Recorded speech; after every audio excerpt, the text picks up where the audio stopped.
squad receiver played quarterback, Max Kellerman. Was it unfair to make the Broncos play like this? Absolutely not. Absolutely not. Stephen A. brought this up all the time, right, over the last several months. Who didn't want the bubble? Who resisted it? If players are saying, no, we don't want to go into a bubble, we're going to exercise personal responsibility, then these are the risks you take. If everyone was on the IR, right, and they were just missing a lot of players because of that, would they have to play the game? Well, if you don't want to play the game, forfeit the game. That's fine. You can forfeit the game. That's your right. But that's going to be an L. If you your only chance to try to win that game, they don't need to reschedule it, nothing like that, is play and win or take your loss. Hold that L. That's how it goes. Right? I mean, this is, Stephen A., this is not that complicated. I know it sounds harsh, but you want to get through the season? Yes or no? We're playing football in the middle of a highly contagious and tricky, disease, a pandemic. So these are the risks you take. And by the way, did someone break protocol in the quarterback room, right, on the Broncos? So hold on a second. It comes down to personal responsibility. If you're the players, you don't exercise any or enough, and then there's a COVID outbreak, you're missing players. The other team should have to forfeit, should have to postpone. No. You play the game, take your lumps, move on. The only way you postpone, Stephen A., is if there's a threat of contagion. If the medical experts say you can't play this game because we're going to transmit the disease, fine, I get it. Postpone. Other than that, you play the game and be, come what may. Max, I'm not getting into the particulars in terms of, because I totally agree with you about the contagion part.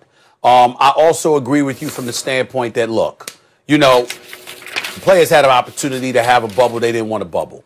Here's where we part ways, and I emphatically disagree with you. I'm thinking about the fans in this regard. Max, this is an extreme situation. There are alterations. There are exceptions that are made when extreme circumstances take place.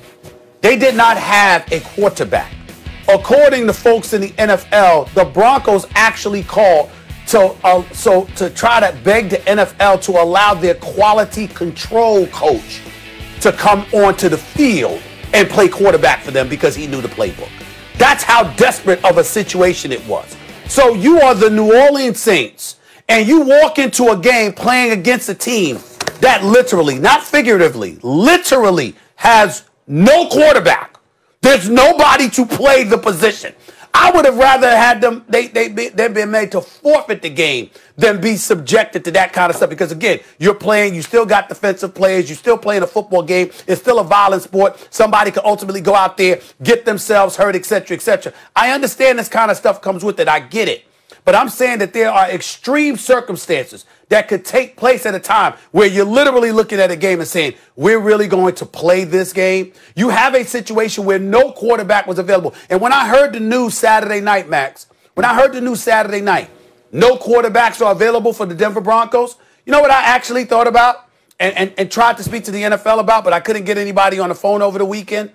I actually think that it's gotten to a point where the NFL should halt the season for 2 weeks so everybody could get their ducks in a row, everybody could get their act together, and then come back after that 2-week hiatus and have a bubble kind of atmosphere in their respective cities. Now you're talking. And just enforce it for the last month to 6 weeks. That's how bad it was Saturday. You can't, to me, you're cheating the fans, even though there weren't any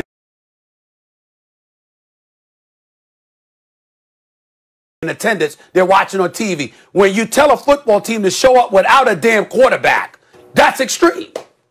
I didn't anticipate that happening. Stephen A., I think that's a good, if they come back in a bubble, then I agree with you. Because now they've had enough time. You brought this up last week. There's enough time. Okay, you guys didn't have to bubble up and be away from your families for that amount of time. But for a shorter time frame, they did it in the NBA. They did it in Major League Baseball in the playoffs. I'm with that. I support that idea if they come back in a bubble. Otherwise, no, because it's just going to get worse.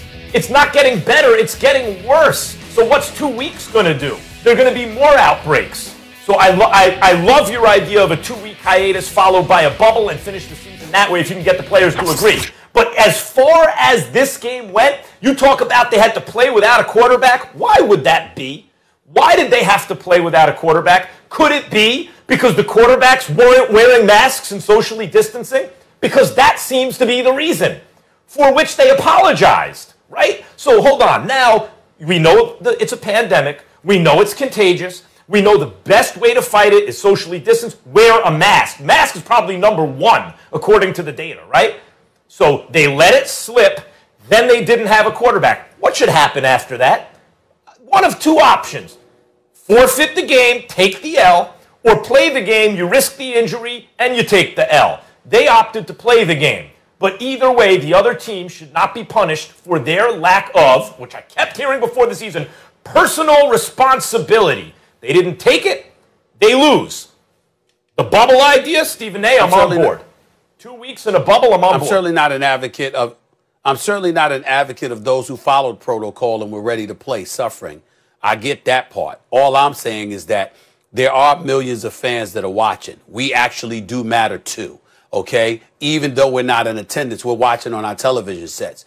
And if you're living in the city of Denver or you're anywhere in the nation and you're a Denver Broncos fan and you don't have a quarterback, to me, you're not qualified to play the game, period. You should, to me, there's not a game that should take place. If the quarterback position is a position that you're supposed to have fulfilled, obviously so, and you don't have any of your dudes eligible to play, none of them, to me, you shouldn't be playing the game. So what's the difference? Tell me what the difference is between what happened to the Broncos. Quarterbacks don't wear a mask. They wind up with COVID. They don't have quarterbacks to field, right?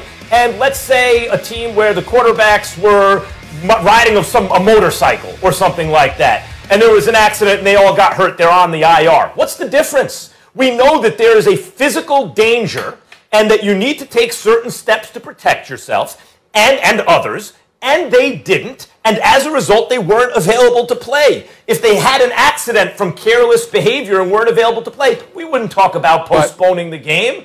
They'd have to play without a quarterback, and that's what happened. Yeah, but you're talking about what we wouldn't talk about. You're not talking about my position, because my position is if you're a football team and you don't have a quarterback, not a quarterback, you don't need to be playing that game. I don't give a damn whether it's a motorcycle accident or COVID-19. If you don't have a quarterback that's been on the roster that's eligible to play, you shouldn't be playing the game, because that's a prime position in the sport of football, period. You don't have a quarterback, you shouldn't be playing. Practice squad wide receiver in an NFL game only in 2020. Fellas, we've got so much to talk about today, so let's just keep it rolling here, because we also have a really good one tonight. That's Monday Night Football. It's a battle of the birds. Russell Wilson and DK Metcalf lead the Seahawks into Philly to take on Carson Wentz and a desperate Eagles team. I told you my Giants aren't first right now. 8 Eastern on ESPN, ESPN Deportes, in the app. Danny Dimes, get well soon. Speaking of that game, guys, Jalen Hurts takes first-team reps for the first time this year. Should he start? Paige